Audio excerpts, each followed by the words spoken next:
2002 থেকে 2026 দীর্ঘ 24 বছরের অপেক্ষা।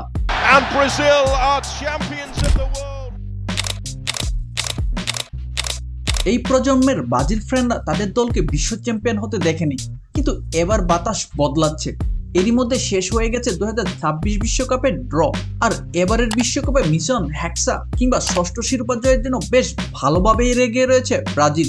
কিন্তু কেন হঠাৎ ব্রাজিল কি এবং জাদুর কাঠি পেল যা গত 5 বিশ্বকাপে ছিল না? 2026 বিশ্বকাপ দরজায় কাড়া নাড়ছে।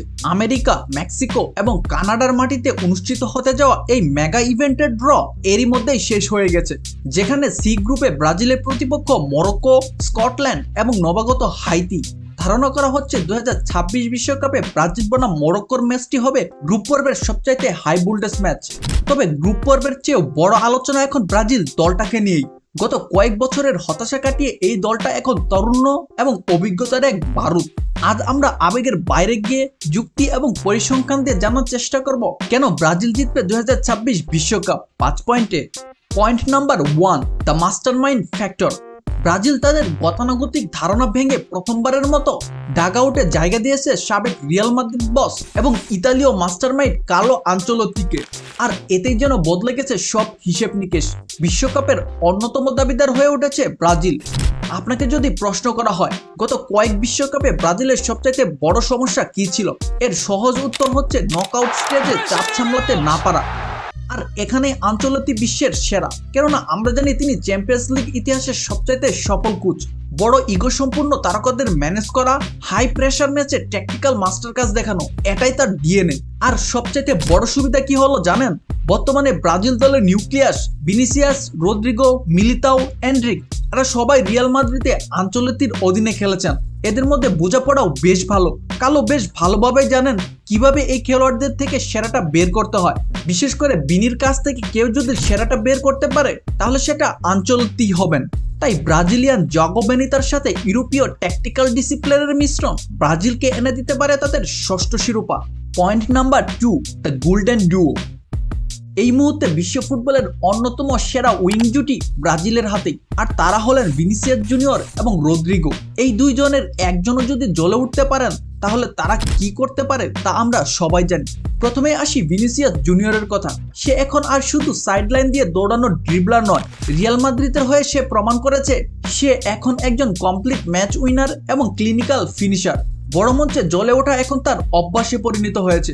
2023-24 মৌসুমে চ্যাম্পিয়ন্স লিগে দুর্দান্ত পারফরমেন্স করা হয়েছিলেন FIFA best men's player of the year. সে সাথে হয়েছিলেন ব্যালন ডি'অরের রানার্স আপ, ছিলেন ফিপ্রো এর সেরা একাদশেও। তাই বিশ্বকাপের মতো বড় মঞ্চে তিনি যে হবেন ব্রাজিলের অন্যতম ট্রাম্প কার্ড তা বলাই যায়। অন্যদিকে আছেন রদ্রিগো, যাকে বলা হয় সাইলেন্ট কিলার। মাদ্রিদের জাভি আলোনসোর অধীনে সেভাবে সুযোগ না পেলেও তার ভার্সালিটি এবং বড় ম্যাচে তার ইম্প্যাক্ট সম্পর্কে আমরা কম বেশি সবাই জানি। সর্বশেষ চ্যাম্পিয়ন্স লিগের ম্যাচেও সিটির বিপক্ষে গোল করেছেন। আনচেলত্তি তাকে ফলস নাইন, রাইট উইং কিংবা প্লেমেকার যে কোনো পজিশনে ব্যবহার করতে পারে। তাই আক্রমণ ভাগে বিনির স্পিড ও ড্রিবলিং, সেই সাথে রদ্রিগোর ভার্সাটিলিটি হতে পারে ব্রাজিলের জন্য x factor. Point number 3, the next phenomenon. বিশ্বকাপের মতো বড় টুর্নামেন্ট জেতার জন্য অভিজ্ঞতার পাশাপাশি তরুণদেরও পারফরমেন্স করতে হয়, আর তরুণ প্রতিভা তৈরির জন্য ব্রাজিল একদম সেরা রে। আর সেই লিস্টে নতুন সংযোজন হলো এস্তেবাও উইলিয়াম, যাকে অনেকে মেসিনহো নামেও ডাকেন। তিনি এই বিশ্বকাপে ব্রাজিলের জন্য হতে পারেন আসল এক্স ফ্যাক্টর। পালমেরাসের হয়ে অসাধারণ পারফরমেন্স করায় তাকে দলে টেনে নিয়েছিল চেলসিতে এসেও ধরে রেখেছেন সেই পারফরমেন্স। এরই মধ্যে চ্যাম্পিয়ন্স লিগে 5 ম্যাচে করেছেন 3 গোল। বার্সেলোনার সাথে করা তার গোলটা তো ছিল বিশ্বমানের।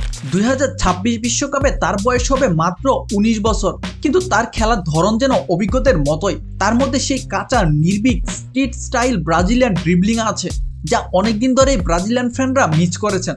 একবার চিন্তা করুন তো, ম্যাচের 70 মিনিটে যখন প্রতিপক্ষ ক্লান্ত, তখন বেঞ্চ থেকে এস্তেবাও বা এন্ড্রিকের মতো তরুণ তুর্কিদের মাঠে নামানো হলো। তখন তাদের গতি এবং ড্রিবলিং দিয়ে প্রতিপক্ষের ডিফেন্স লাইন রীতিমতো তছনছ করে দিতে পারে। আর এই ধরনের বেঞ্চ ডেপথ বা স্কোয়াড ডেপথ এবারের বিশ্বকাপে খুব কম দলেরই আছে। পয়েন্ট নাম্বার 4, দ্য আয়রন ওয়াল। আমরা ব্রাজিল মানেই শুধু আক্রমণ মনে করি, কিন্তু এবারে ব্রাজিল দলের অন্যতম ভিত্তি হলো তাদের শক্তিশালী ডিফেন্স। আর্সেনালের হয়ে প্রিমিয়ার লিগে দুর্দান্ত ফর্মে থাকা গ্যাব্রিয়েল ম্যাগালেস এবং রিয়াল মাদ্রিদের ডিফেন্সিভ লিডার এদার মিলিতাও হতে পারে বর্তমান বিশ্বের অন্যতম সেরা সেন্টার ব্যাক জুটি। তারা দ্রুত, শক্তিশালী এবং বাতাসে দুর্দান্ত। আর গোলপোস্টের নিচে ব্রাজিলের কাছে আছে একাধিক অপশন। অ্যালিসন বেকারের পাশাপাশি আছেন হুগো সুজা এবং বেস্তো এর মতো তরুণ গোলকিপার। যেই খেলুক না কেন, ব্রাজিলের গোলপোস্টের সুরক্ষা যে নিরাপদ হাতেই থাকবে তা বলাই যায়। আর এই ডিফেন্সিভ নিরাপত্তাই আক্রমণ ভাগের খেলোয়াড়দের স্বাধীনভাবে খেলার সুযোগ করে দিবে, যা বিশ্বকাপের মতো বড় টুর্নামেন্ট জেতার জন্য খুব বেশি প্রয়োজন। পয়েন্ট নাম্বার 5, নেইমারের শেষ।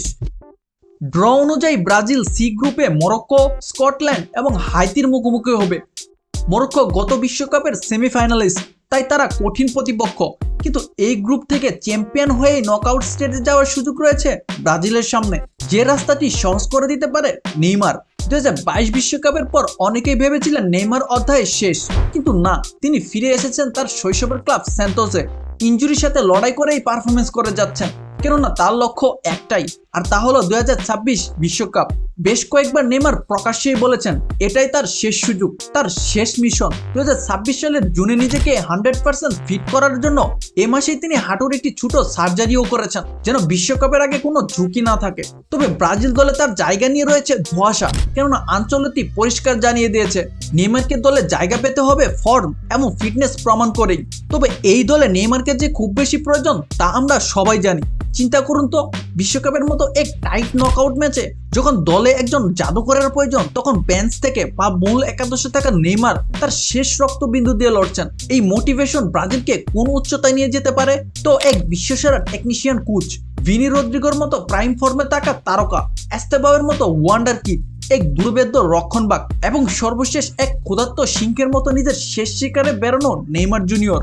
সব মিলে 2026 সালে ব্রাজিলের হাতে হেক্সা না ওঠার কোনো কারণ আমি দেখছি না। আপনি দেখছেন কি? আমি জানি আমি অনেক কিছু মিস করে গেছি। আপনার যে কোনো মন্তব্য জানাতে পারেন কমেন্টের মাধ্যমে। দেখা হচ্ছে পরবর্তী ভিডিওতে।